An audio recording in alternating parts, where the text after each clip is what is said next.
Our story today is called The Luck of Roaring Camp. It was written by Bret Harte. Roaring Camp was the noisiest gold mining town in California. More than 100 men from every part of the United States had come to that little camp, stopping there for a short time on their way to getting rich. Many of these gold miners were criminals. All of them were violent. They filled the peaceful mountain air with shouting and gunshots. The noise of their continual fighting finally gave the camp its strange name. On a sunny morning in 1850, however, the men of Roaring Camp were quiet. A crowd was gathered in front of a small wooden house by the river. Inside that cabin was Cherokee Sal, the only woman in camp. She was all alone and in terrible pain. Cherokee Sal was having a baby. Deaths were not unusual in Roaring Camp. But a birth was big news. One of the men turned to another and ordered, "Go in there, Stumpy, and see what you can do." Stumpy opened the cabin door, and disappeared inside. The rest of the men built a campfire outside and gathered around it to wait. Suddenly, a sharp cry broke the air, the cry of a newborn baby. All the men jumped to their feet as Stumpy appeared at the cabin door.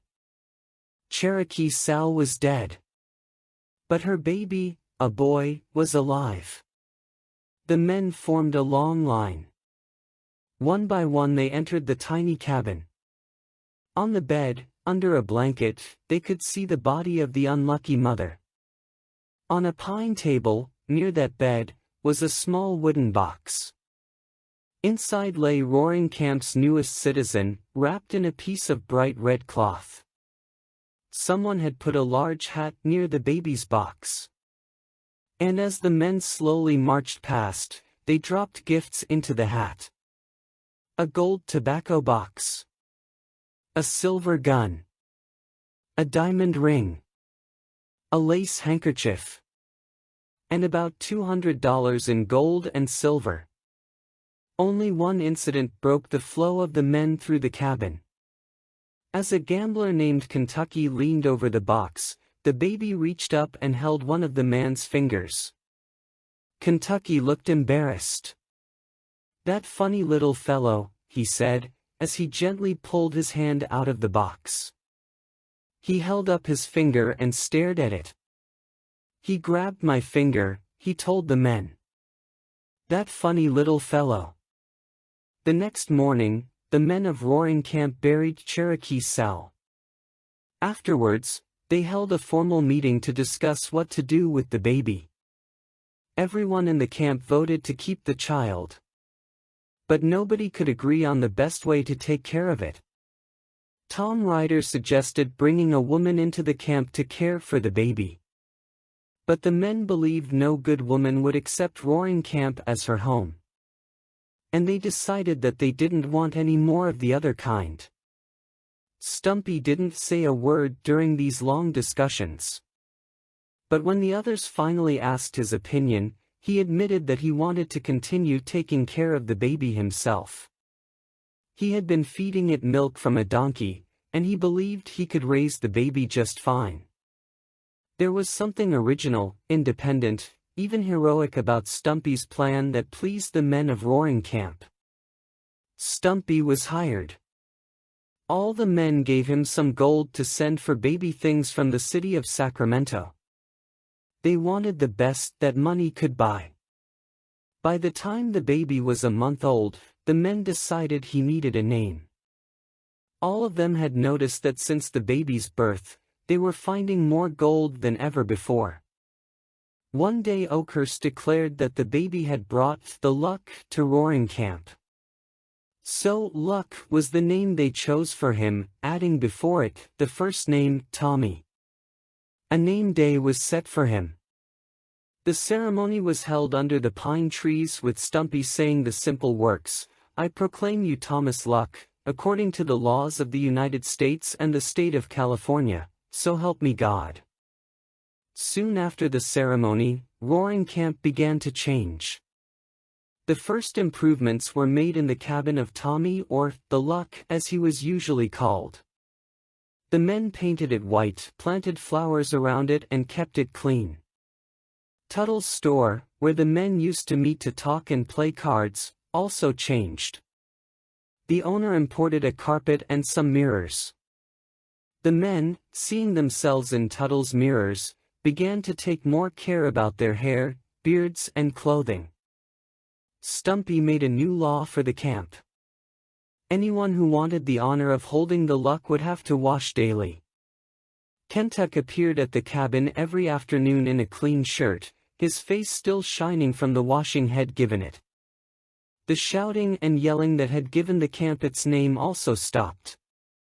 Tommy needed his sleep, and the men walked around speaking in whispers.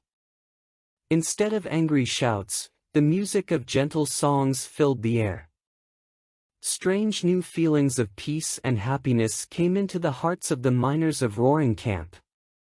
During those long summer days, the Luck was carried up the mountain to the place where the men were digging for gold.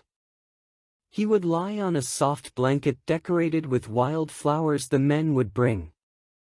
Nature was his nurse and playmate. Birds flew around his blanket, and little animals would play nearby. Golden sunshine and soft breezes would stroke him to sleep. During that golden summer the Luck was with them, the men of Roaring Camp all became rich.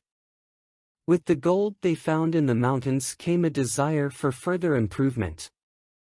The men voted to build a hotel the following spring. They hoped some good families with children would come to live in Roaring Camp.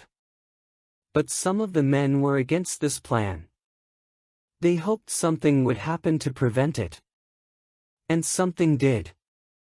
The following winter, the winter of 1851, is still remembered for the heavy snows in the mountains.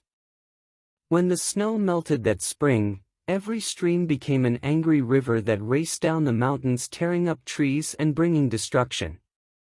One of those terrible streams was the North Fork River. Late one night, it leaped over its banks and raced into the valley of Roaring Camp.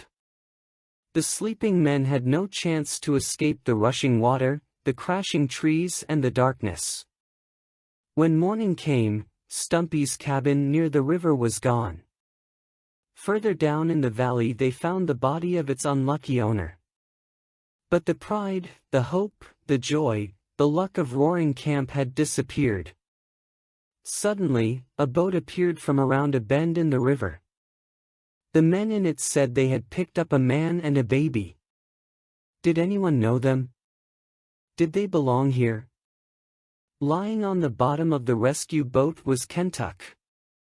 He was seriously injured, but still holding the Luck of Roaring Camp in his arms. As they bent over the two, the men saw the child was pale and cold. "He's dead," said one of them. Kentuck opened his eyes. "Dead?" he whispered. "Yes, Kentuck. And you are dying, too." Kentuck smiled. "Dying," he repeated. "He is taking me with him. Tell the boys I've got the Luck with me." And the strong man, still holding the small child, drifted away on the shadowy river that flows forever to the unknown sea.